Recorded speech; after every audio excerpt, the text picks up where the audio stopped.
Então, bom dia, aula 3, controle preditivo. Aula passada, aqui tem um resumo. Pular o resumo, né? Então, na aula de hoje, veremos sintonia dos parâmetros para o DMC. Quais parâmetros? Período de amostragem, o horizonte de predição, horizonte de controle e o ρ, que é o peso que a gente usa para ajustar lá a função custo. Vamos ver um exemplo de implementação do MATLAB Simulink e alguns exemplos. Então tá, começar com uma orientação para a sintonia dos parâmetros. Aqui tem 2 artigos com sugestões de referência para estudar essas técnicas de sintonia dos parâmetros. Então, como considerações gerais, vamos começar pelo período de amostragem, que deve ser escolhido de modo a se ter uma representação parcimoniosa da resposta à função do degrau da planta. O que significa isso? Significa que você tem que ter dentro lá da resposta ao degrau, do seu tempo de acomodação, o tempo de acomodação quando o sistema entrou em regime permanente, tempo de 2%, ou de 1%, que é o que eles vão usar aqui, você tem que ter um número de amostras suficiente para representar muito bem o seu sistema aqui dentro.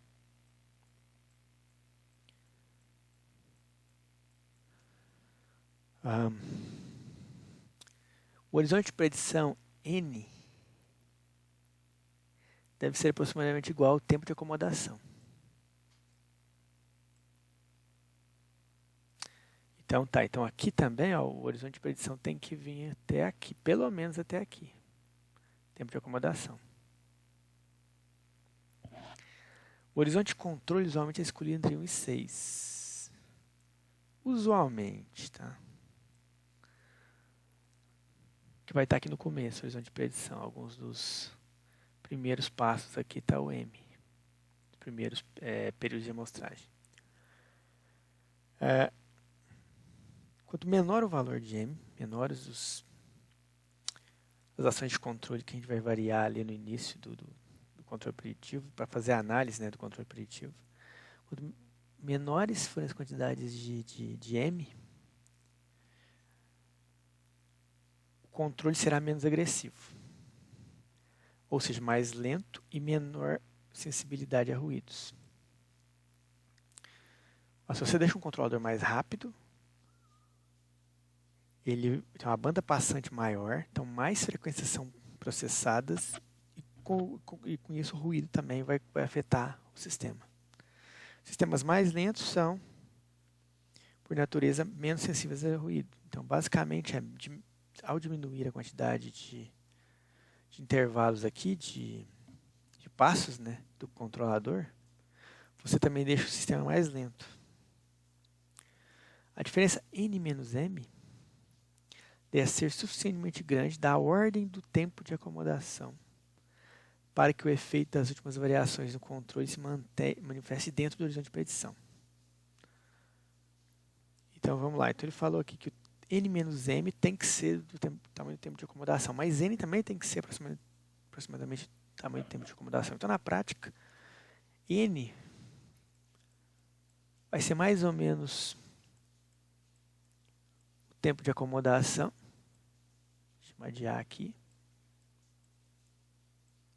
sobre 3 mais M.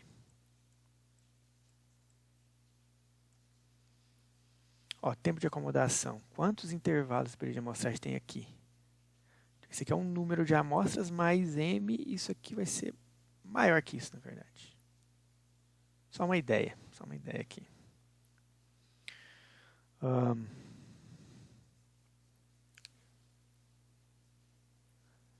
Aqui a gente vai ver um exemplo, tá? E vamos vamos ter duas equações que são sugeridas para poder nos auxiliar a encontrar o número de horizonte de predição e horizonte de controle. Então vamos supor que nós temos uma planta cuja dinâmica é um sistema de first order plus dead time.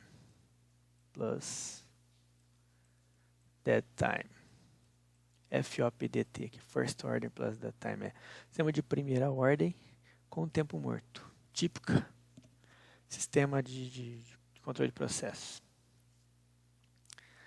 Então, nesse caso, como é que a gente vai escolher o período de amostragem? O período de amostragem a ser escolhido será o maior valor entre 1/10 da constante de tempo ou metade do tempo morto. O θ aqui é o tempo morto, ou atraso de transporte, também é outro nome usado. Transport delay em inglês. Pega esse valor, divide por 2, pega esse constante de tempo, divide por 10 e escolhe o menor entre eles. Essa definição aqui é muito conservadora, tá? Já vou comentar isso.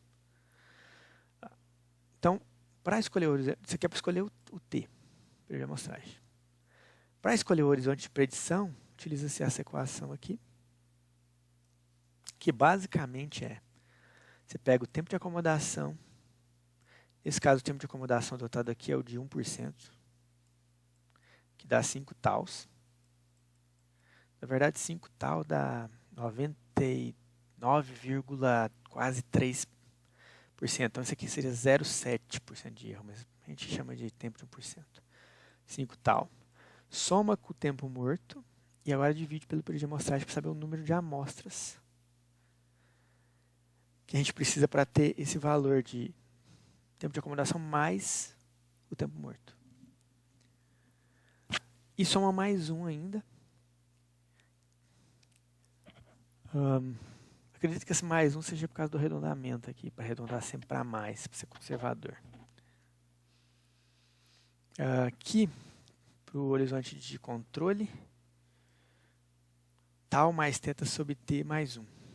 Não sei por que exatamente esse valor aqui. Soma as constantes de tempo com o tempo morto, divide pelo período de amostragem, tem um número mais 1 e arredonda ele para o valor inteiro mais próximo. Tá? Existe uma regrinha aqui, que é a regra de Bryson, para nos ajudar a escolher o peso P. Essa regrinha dele sugere que nós escolhamos peso ρ, de modo que as parcelas 1 e 2, a somatória dos erros quadráticos e a somatória das taxas de variação do controle ao quadrado, vezes ρ, que esses dois termos sejam aproximadamente iguais.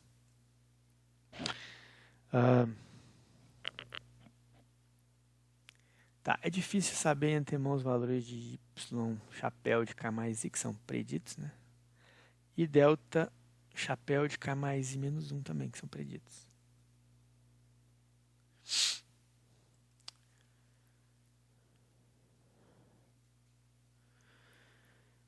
Como é que a gente vai fazer? A gente vai, na verdade, a gente vai estimar esses valores. Esses dois valores aqui de erro e os valores de ρ vezes a somatória de delta U. Então, vou fazer algumas suposições aqui para encontrar esses valores. Primeiro, eu considerar que a referência é igual a 1. A gente se aplicou um degrau, que é o IREF aqui, ele é a constante igual a 1.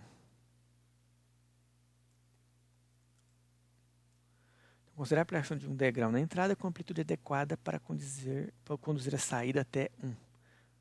Desculpa, falei errado. Não é a entrada que é a saída vai ser unitária. Isso, a saída vai atingir sua referência é 1.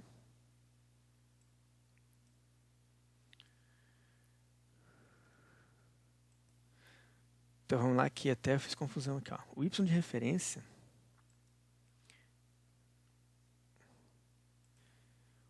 de referência não é a entrada da planta, ela é a entrada, ela é a referência que eu uso. Então, essa referência, a gente quer que seja 1 para a saída ser 1 também. Tá?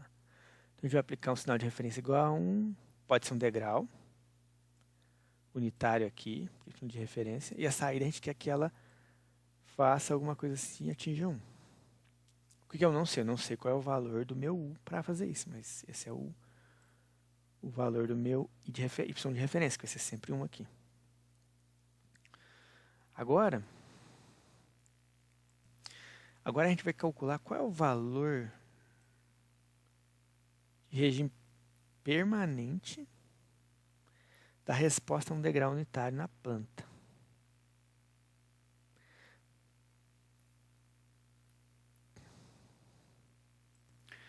Então, G de SS é o valor em regime da resposta ao degrau unitário. É o ganho em regime permanente dessa planta para o degrau unitário. Lembrando que essa entrada não é impulsional, ela é um degrau, tá? Aí a pergunta é: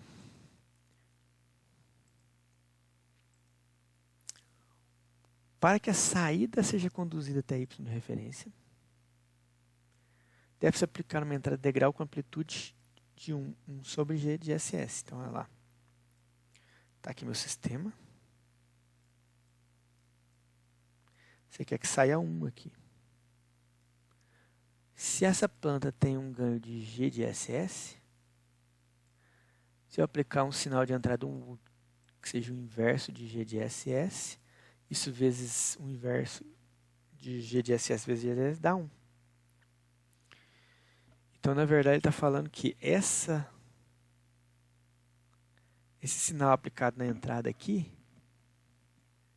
ele deve ser igual a 1 sobre G de SS. Agora, detalhe, essa entrada que eu falei não é o U, é o delta U. Então, por exemplo, você vai aplicar um sinal de entrada assim, ó, cujo valor aqui era 0, e aqui vai ser 1 de G de SS. G de SS. Isso aqui é um delta U. Então, no primeiro delta U de K, o delta U de K ele é igual a 1 sobre G de SS. O delta U de K mais 1 já vai ser 0, porque não tem mais delta aqui. Ó. Então, isso aqui, todos os deltas aqui para frente são 0. Só tem o primeiro delta, por isso que só tem um valor aqui. Ó.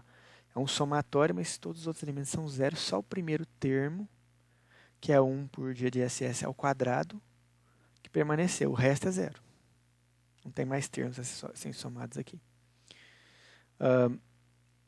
Então, esse cara aqui, ó, essa somatória aqui, que é ρ vezes somatório de I de 1 até M, para I igual a 1, 1 menos 1 dá 0. Então, vai ficar delta de K ao quadrado, delta de K é 1 sobre G de SS ao quadrado, mais 0 ao quadrado, mais 0 ao quadrado, e assim vai. Ficou só o primeiro termo. Essa equação 1 aqui, que essa daqui é o somatório do quadrado de y de k mais i menos y de referência. Y de referência é 1. Então, é 1 aqui. E o y de k mais i. Então, vamos lá, meu desenho aqui de menino de primeira série. Ó. Aqui é o meu y de k mais i. K predito, eu chamei de y de i. Preguiça de escrever o resto. Então, meu y de i, como é que ele é calculado? Ele é o g a planta no instante i vezes a entrada, que é 1 sobre g de SS. Então, vai ser g de 1 sobre g de SS é o y de 1. G de 2, y de SS, dividido por g de SS é o y2, assim sucessivamente. Então, aqui está gi sobre g de SS. É o meu y aqui. Ó, lembra, a saída y é a planta vezes a entrada, g vezes u. O g vem da minha resposta impulsional. A resposta impulsional. Então, por exemplo, se eu calcular o y1, eu pego lá o y3, eu pego o g3, multiplico pelo degrau o sinal de entrada, né, no caso aqui foi 1 sobre G de SS, e eu vou ter na saída o Y3. E assim sucessivamente. Então, com isso, eu tenho duas equações que me dão a equação do primeiro termo e do segundo termo em regime permanente desse sistema.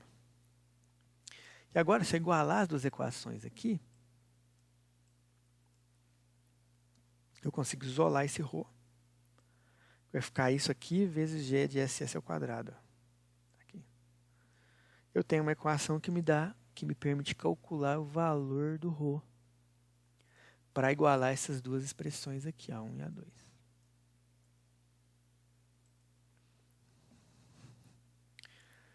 Observações sobre a escolha de ρ. Tá, de maneira geral, valores maiores para o peso de controle ρ tendem a deixar o controlador menos agressivo. Como a gente já comentou, o sistema fica mais lento, ele fica menos agressivo e menos sensível a ruídos. Você está penalizando mais ao aumentar o ρ, a variação é na entrada. Então, a variação ΔU ela é menor, você incrementa a saída com valores menores. Se esse ΔU é muito grande, você está dando saltos muito grandes na variação da saída do controlador, deixando ele mais agressivo. E, portanto, mais rápido também.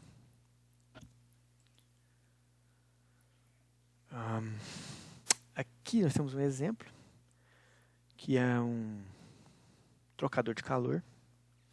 Você tem água fria, entra aqui, tem um queimador, podia ser vapor mesmo, para trocar calor, seja do fogo ou do vapor para a água e aquecer a água. Então, pegar água fria e transformar em água quente. Então, esse é um exemplo. Nesse exemplo, nós temos esses dados aqui, a função de transferência, first order plus the time também, a primeira ordem com o tempo morto. Inicialmente, observa que ela foi dada na forma polo zero e a gente passou para a forma constante de tempo. Dividiu o numerador e o denominador aqui por 0,2. Então ficou 1 por 0,2 é 5, 0,2 por 0,2 1, 0,3 por 0,2 1,5.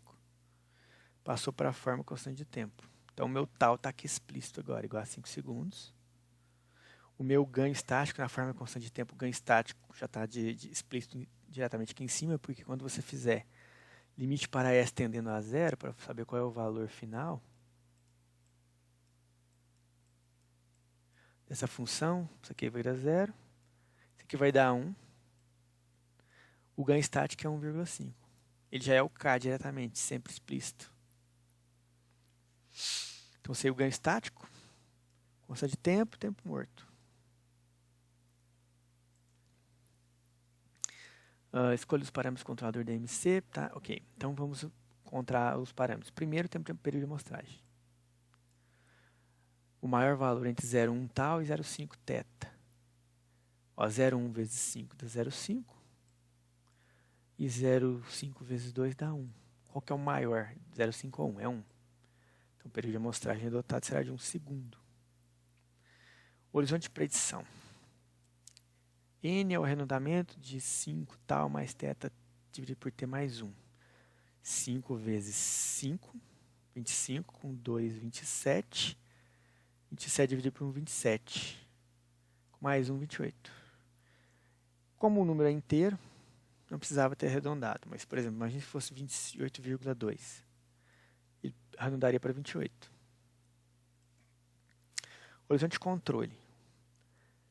Teta mais tal mais teta sobre T mais 1. Então, é 5 mais 2, 7 dividido por 1, mais, dividido por 1 mais 1, 8.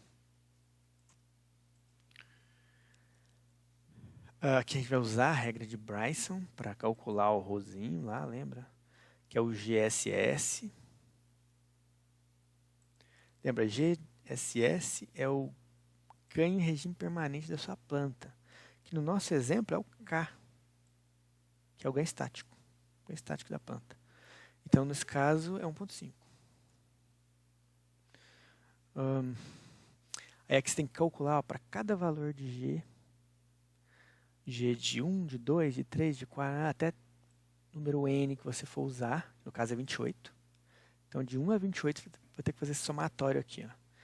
Dividir G de 1 por 1,5, menos 1 ao quadrado, mais G de 2 dividido por 1,5, menos 1 ao quadrado. Até G de 28 dividido por 0,5 menos 1 ao quadrado. Calculo-se o Rho deu 9,1.